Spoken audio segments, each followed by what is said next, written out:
Mutesi Jolly yambaye imyenda ihagaze agaciro ka miliyoni 65. Babu Rwanda yashinze channel aho yasezeye The Choice Live ndetse no ku Isibo aho yakoraga ikiganiro ari kumwe na Philipita ndetse na mugenzi we. Umukobwa mwiza cyane w'umunyamafaranga witwa Nyambo Jessica nawe baravuga yuko agiye gusubira mu rukundo n'umuntu bahoze bakundana ari we Titi Brown. Byirangije ku biganiro muri kiganiro cyacu cy'uyu munsi cyo mukwiye gukora no kwanda wasanze subscribe kugira ngo tubana umunsi ku munsi mu biganiro byacu byose bitazajya bigusiga. Ibiganiro biba bihari kandi mujye mudukurikira 5 kuri 5 kuko tuzatugenda tubibagezaho umunsi ku munsi. Mu gukora subscribe ubundi tukagenda tubana. Miss y'u Rwanda ya 16 hariwe Mutesi Jolly amaze kwigarurira imbuga nkoranyambaga zigiye zitandukanye aho yambara imyenda ihenze cyane mu Rwanda ndetse imyenda tubona iba ihagaze agaciro k'amafaranga y'u Rwanda menshi cyane. Kuri ubu ngubu rero iyo myenda muri kubona yambaye ihagaze agaciro ka miliyoni 65. Harimo ikibanza, harimo imodoka, ariko ni umukobwa witeje imbere ndetse w'umunyamafaranga. Iyi myenda akunda kwambara nta munyarwanda wayibonana, niwe wenyine wayibonana kandi yambara akaberwa. Iyi myenda ituruka hanze ndetse n'agaciro k'amafaranga kaba kariho. Rero we ntabwo aza kubirata ahubwo ni babandi tugenda tureba uburyo iyo myenda ibihagaze ku gaciro kayo ndetse na marete aba afite. Igikapu aba afite ubwo navuga isakoshi ibihagaze agaciro ka miliyoni 2 bitewe n'uburyo iba imeze.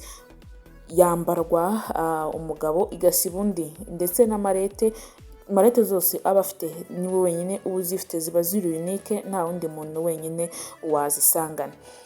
Babu Rwanda ni umunyamakuru mwiza cyane wakoreraga The Choice Live ndetse aho yagira ikiganiro gitangira kuri channel y'ishene nshyashya yakuranye na Muyango muramuzi cyane, nawe yiyamaje kuba Miss y'u Rwanda 2019 rwo yaje kwagukana ikamba rya Miss Popularity. Muyango Claudina ubwo rero yagiranaga ikiganiro na Babu Rwanda yavuze yuko abakobwa beza bakoreraga gukorana ibiganiro cyane ariwe bita DJ Brian ndetse n'umukobwa mwiza witwa Tesha batagikorana bitewe n'ubwo buri wese yagiye mu nshingano ze. Byose rero nibyo kugira ngo tubane mbahe ikaze mu kiganiro cyacu cy'uyu munsi. Mwiriwe neza, muraho neza abanyarwandakazi aho muherereye muri mu mpande zose z'isi, ndahora mushinda basuhuje. Amahoro y'Imana bane namwe, mbifurije umugisha gukomeza kubana namwe, ubuntu bw'Imana bukomeze bubabeho.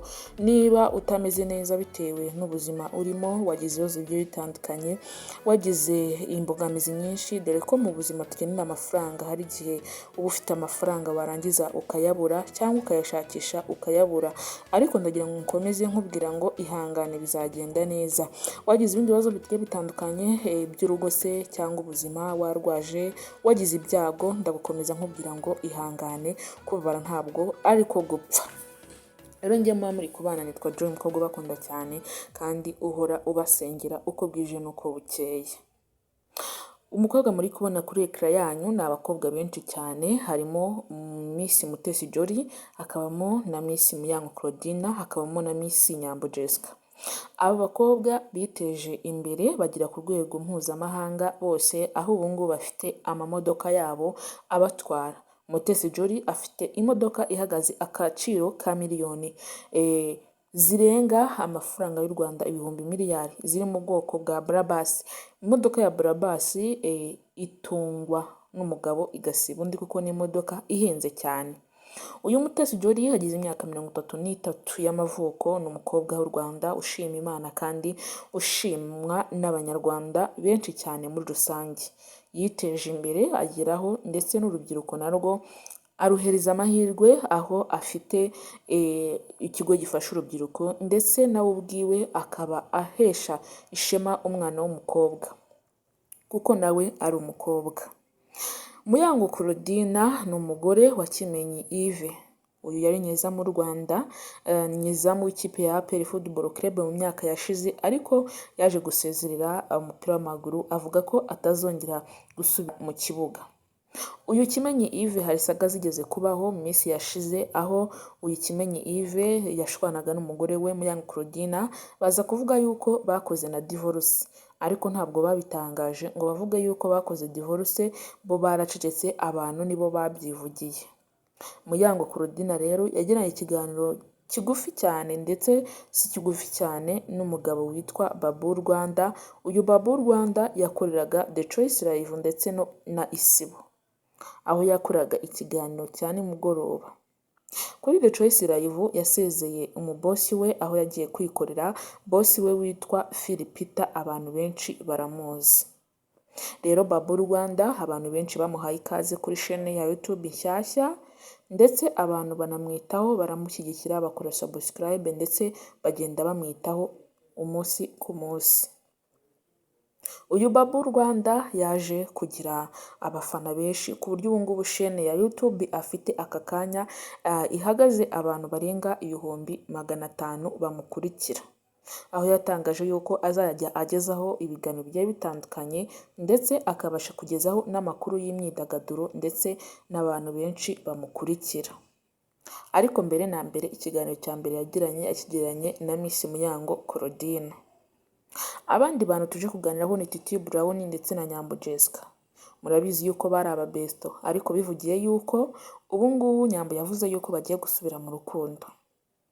Abantu benshi cyane turabitegereje, dutegerezanyije amatsiko yuko uru rukundo rwabo rwaba rugiye gushora imizi rugakurikirwa, ndetse ibi ngibi Nyambo Jessica byaba ari na byiza cyane, dore ko n'abafana babo babakundaga kandi bakoraga ibikorwa byiza binagezweho. Nyambo Jessica ni umukobwa mwiza witeje imbere, nawe ubu ngubu ku ruhando mpuzamahanga akurikirwa n'abantu barenga 600,000 bamukurikira kuri chaîne ya YouTube. Nyambo Jessica tumuzi yuko ari umukobwa wirwanyeho, akagerageza buri kimwe cyose kugira ngo agere ku cyo ashaka. Nawe ubu ngubu ni umujejetafaranga mu gihugu cyacu cy'u Rwanda, kandi n'umukobwa wikuye ahabi. Ubu ngubu afite imodoka ye bwite ndetse n'abantu benshi bamukurikira. Aba bose rero ni byiza, ni ab'imyidagaduro tugenda tubagezaho uko bwije n'uko bukeye. Abantu bose bagenda badukurikira, murabizi yuko akacu kaba ari akagaruka, kandi ntabwo twabagezaho ibintu bibi, tugomba kubagezaho ibintu byiza cyane, ndetse muzajya muradukurikira mubashe buryo ki mwabibona umunsi ku munsi. Ngayo nguko rero ikiganiro cyacu reka nyine aha ngaha. Akacu murabizi yuko gahora ari akaza kandi gashya, amakuru breaking news. Ndabizi yuko muri kudushyigikira, turi kubana natwe, ibiganiro byacu byose muri kubikunda, kandi natwe turabakunda cyane. Imana ibahe umugisha, ibarengere mwese mu nkunda kandi mukunda iyi chaîne. Mureke tuyuzuze 1000 cy'abasubscribe. Turabakunda kandi tubaragiza Imana kugira ngo ijye ibana namwe mu byo mukora byose, abadukunda aho muba muherereye hose. Ngayo nguko, bye bye, umunsi mwiza kandi mugire amahoro n'amafaranga.